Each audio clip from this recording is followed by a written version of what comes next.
तुम यहाँ? मंदिर का द्वार पूजा के लिए खुला रहता है, लेकिन मेरे घर का दरवाजा तुम्हारे लिए कभी नहीं खुलेगा। वो घर नहीं, किराए का मकान था मेरे लिए। जब रहने की कीमत नहीं चुका सकी तो निकाल दी गई।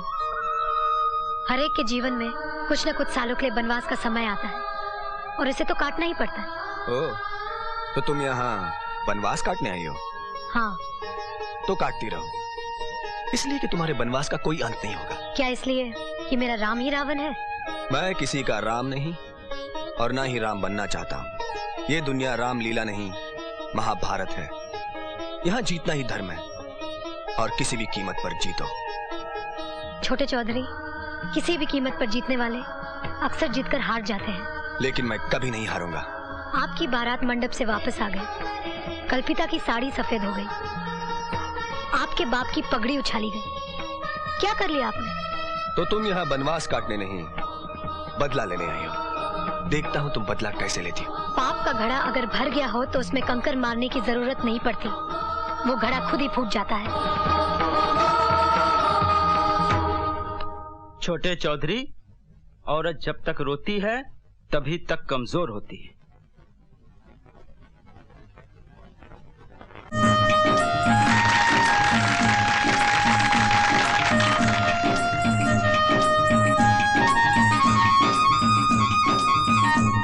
आज मेरा सपना पूरा हो गया।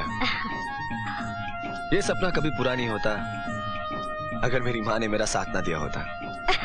बेकार में ही मेरी इतनी तारीफ कर रहा है। मैंने किया ही क्या? बस चौधरी जी की तिजोरी से 10 लाख रुपए निकाल कर इसको दे दिए, और क्या किया। आप लोग भी कमाल करते हैं। एक ही घर में रहकर एक दूसरे की चोरी करते हैं और झूठी रिपोर्ट लिखवाकर बेचारे बिल्लू को पिटवा दिया। जानते हैं आप लोगों पर उल्टा केस चलेगा और तो और पुलिस भी आप पर चार्ज लगाएगी। अब तो सिर्फ आप लोगों को भगवान ही बचा सकता है।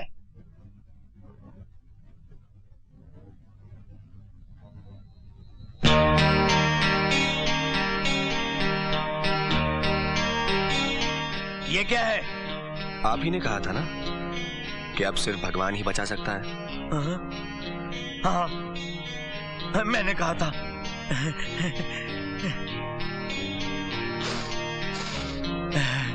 असली है। आपको भाषा का ज्ञान बहुत अच्छा है। आपको भी भाषा का ज्ञान बहुत अच्छा है। वो तो है। अच्छा, तो हम चलते हैं। जय हिंद, जय हिंद, जय हिंद। मुखिया जी, मेरे बेटे बिल्लू को बचा लीजिए। अब तो आपको भी मालूम हो चुका है कि वो चोर नहीं। या क्या है, पुलिस से किसी को बेइज्जत करवा के पिटवा दे दे, ये तो सरासर जुल्म है। मुखिया जी, आज आपको इंसाफ करना पड़ेगा। यहाँ की पंचायत जब यहाँ की माओं को, यहाँ के बेटों को, यहाँ की बेटियों को इंसाफ नहीं दे सकी तो आपको क्या इंसाफ दे पाएगी?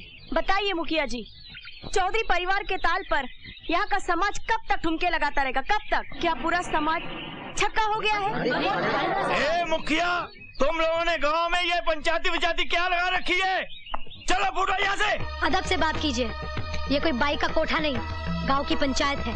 कौन हो तुम? फिलहाल सवाल सिर्फ मैं पूछूंगी। ये जानते हुए भी कि निरंजन चौधरी ने अपनी माँ के साथ मिलके चौधरी जी के 10 लाख रुपए निकाले थे और उन्हीं रुपयों से फैक्ट्री खरीदी थी, ये जानने के बाद भी आपने उन्हें दोषी नहीं माना, उनके खिलाफ कोई कार्यवाही नहीं की और निर्दोष बिल्लू को मार पीट कर हवालात में बंद कर दिया। इसलिए कि उनके खिलाफ किसी ने कंप्लेन नहीं लिखवाई। तुम एक्शन कैसे लेता? मैं लिखाती हूँ कंप्लेन, लिखिए। ऐसी कंप्लेन मैं नहीं लिखता, थाने में जाकर हवलदार को लिखवा दो। ये कंप्लेन तो आप ही को लिखनी पड़ेगी।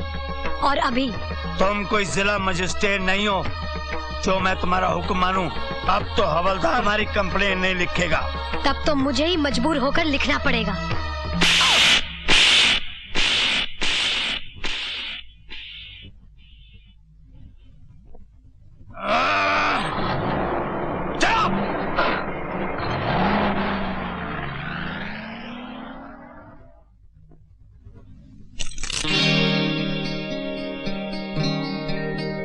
You are under arrest. गांव वालों का प्रेशर है, एक दिन के लिए आपको गिरफ्तार करना ही पड़ेगा।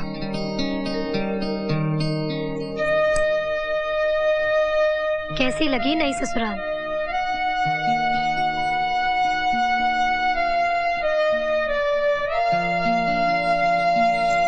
सिगरेट जला लीजिए। थोड़ी शांति मिल जाएगी। निरंजन बाबू, आपने जो आग लगाई है वो फूंक मारने से नहीं बुझने वाली। बोल ले जो बोलना है। आज तेरा वक्त है, कल मेरा वक्त भी आएगा। वक्त आएगा? आप तो कहते थे कि वक्त आता नहीं, लाया जाता है। लगता है अंदर से बहुत टूट गए हैं छोटे चौधरी। चाहे जितना भी टूट जाऊं, जमानत पर तो छूट ही जाऊंगा। फिर ऐसी आग लगाऊंगा जिसे बुझाकर मुझे जरूर शांति मिलेगी। एक बात याद रखिए छोटे चौधरी, जिंदगी का खेल जल्दबाजी से नहीं खेला जाता। जो खेलते हैं वो अनाड़ी होते हैं, और जो अनाड़ी होते हैं वो अपने ही पाँव में कुल्हाड़ी मार लेते हैं। क्या पानी लाऊं आपके लिए एक गिलास? शराब! अरे आग लगे उस इंस्पेक्टर को, मेरे बेटे से पैसे भी खा लिए और उसे गिरफ्तार भी कर लिया। भगवान करे मरने के बाद उसके मुंह में आग देने वाला कोई ना हो। उसकी लाश को चील कौवे कुत्ते नोच नोच के खा जाए, खच खच कीड़े लगे उसको। अरे घबरा मत भाग्यवान, सब ठीक हो जाएगा। अरे क्या ठीक होगा खाक? सामने उस मनूस का चेहरा जो नजर आ गया। अरे सब इसी का किया कराया है। इंस्पेक्टर के अंदर इसी ने जहर भरा होगा। जहर तो नागिन के पास होता है, हम इंसानों के पास तो सिर्फ आंसू हुआ करते हैं। कमीनी! मैं उसका खून कर दूंगा।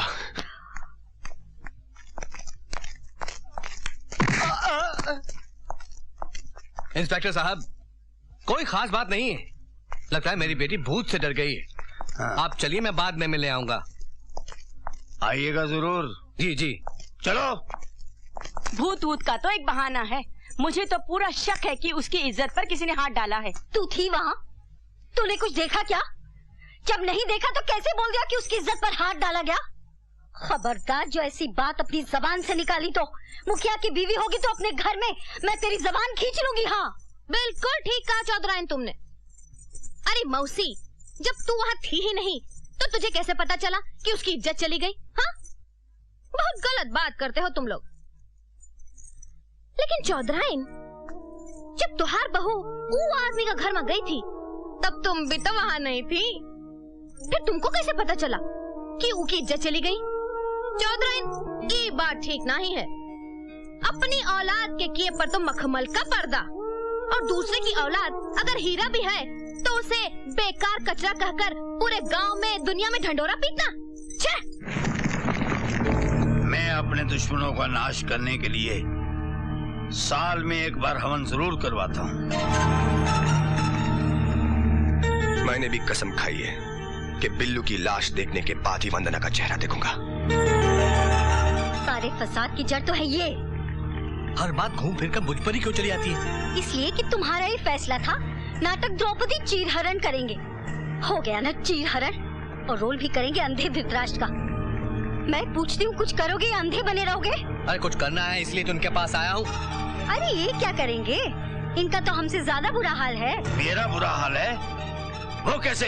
अरे मेरी बेटी का चीरहरण तो एक छक्के ने किया, मगर इनका चीरहरण तो एक 2 टके की छोकरी ने किया, वो भी पूरे गांव वालों के सामने, जबकि पुलिस की वर्दी भी पहने हुए थे। राम राम राम, उसने थप्पड़ भी मारा तो बहुत जोर का। मेरा नाम भी भीष्म है। उसी दिन मैंने भीष्म प्रतिज्ञा की कि मैं भी उससे बहुत ही भयानक बदला लूंगा। थानेदार साहब, बदला तो हमें भी लेना है उससे, और ऐसा बदला जिसमें आग भी होगी और धुआं भी। आप चिंता मत कीजिए। तो फिर आप बिल्लू की चिंता छोड़ दें, मैं उस साले को टपका डालूंगा। जब दुश्मन का बंटवारा हो ही गया तो जल्दी से उनका निपटारा भी कर देना चाहिए। वो साला छक्का है कहाँ? शाम को पूजा की छोटी बहन नेहा की मंगनी है, वो वही। सर, आप भूल गए कि आपका नाम भीष्म है, और आप ये भी भूल गए कि महाभारत में भीष्म की मौत की वजह क्या थी। सर भूल जाइए उस छक्के बिल्लू को और चलिए वापस थाने चलते हैं। सर साले तू बिल्लू के बारे में तो ऐसा बोल रहा है जैसे वो एक छक्का नहीं कोई सुपरिटेंडेंट ऑफ पुलिस है। चल उतार। नहीं सर। उतार। नहीं सर। उतार।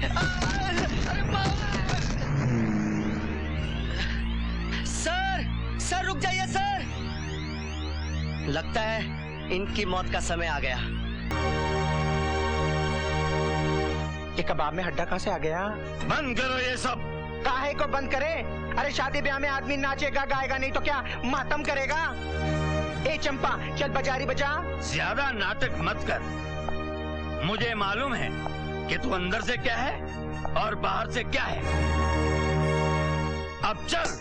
देखो जी, धक्का मारो या मुक्का, जब तक कि पूजा दीदी मंदिर से नहीं आएगी हम कहीं नहीं जाने वाले। हाँ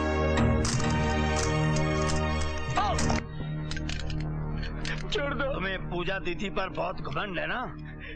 आज तुमसे भी बुरा उसका अंजाम होने वाला है।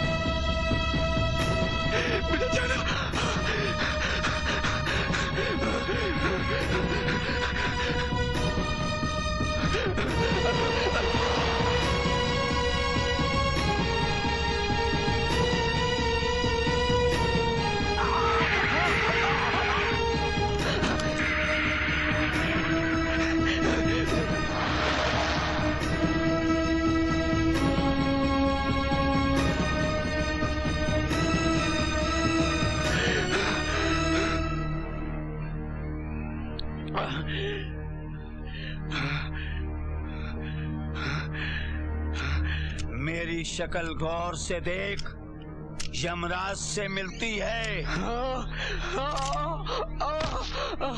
जल्दी से मेरी नजरों से दूर हो जा, वरना गोली मार दूंगा।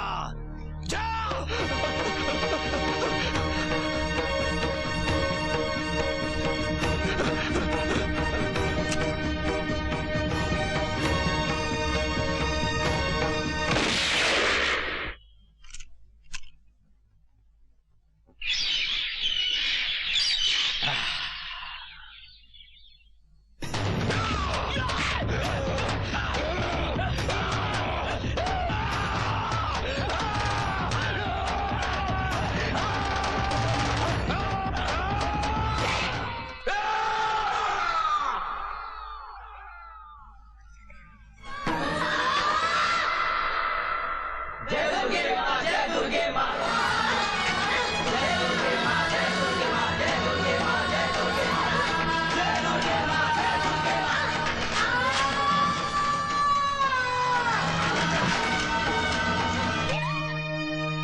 हराम, तू अभी तक जिंदा है?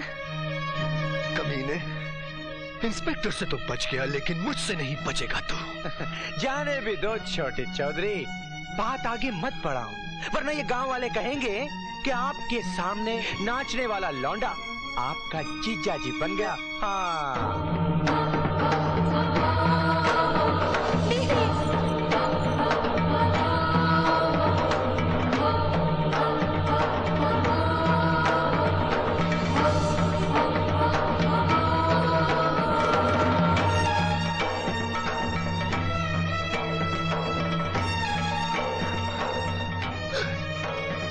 क्या पूजा दीदी? जिंदगी लूटने वाले से ज्यादा कमीना इज्जत लूटने वाला होता है। निरंजन बाबू, किसी ने आपकी बहन की इज्जत लूटी तो उसके लिए मौत की सजा, जबकि आप खुद दूसरे की बहन की इज्जत को इज्जत नहीं समझते। क्या आपके लिए भी मौत की सजा नहीं होनी चाहिए? नहीं नहीं, ऐसा मत करो, मैं तुम्हारे आगे हाथ जोड़ती हूँ, मेरे बेटे को माफ कर दो। निरंजन का दोष सिर्फ इतना ही है कि मेरी हर बात मानता रहा। तुम्हें जो सजा देनी है मुझे दो, मैं तुम्हारे पाँव पड़ती हूँ, इसे छोड़ दो। मैं तुम्हारे आगे हाथ जोड़ती हूँ, मेरे बेटे को माफ कर दो।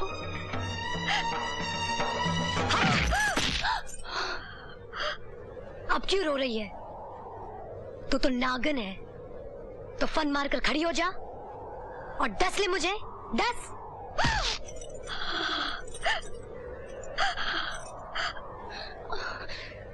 छोड़ दे मेरी माँ को।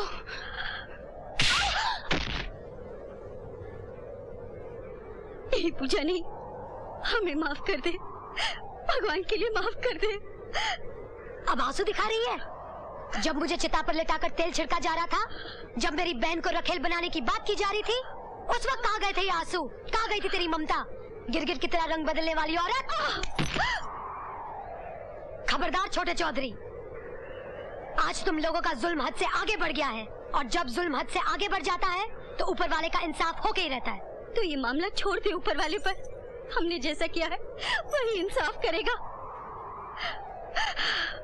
ये भी तेरी एक चाल है नागन, लेकिन मुझे ऊपर वाले पर पूरा भरोसा है कि वो सही इंसाफ करेगा और जरूर करेगा। ये ले चौधरायन, अगर दम है तो उठा रिवॉल्वर और गोली मार दे मुझे। नहीं नहीं,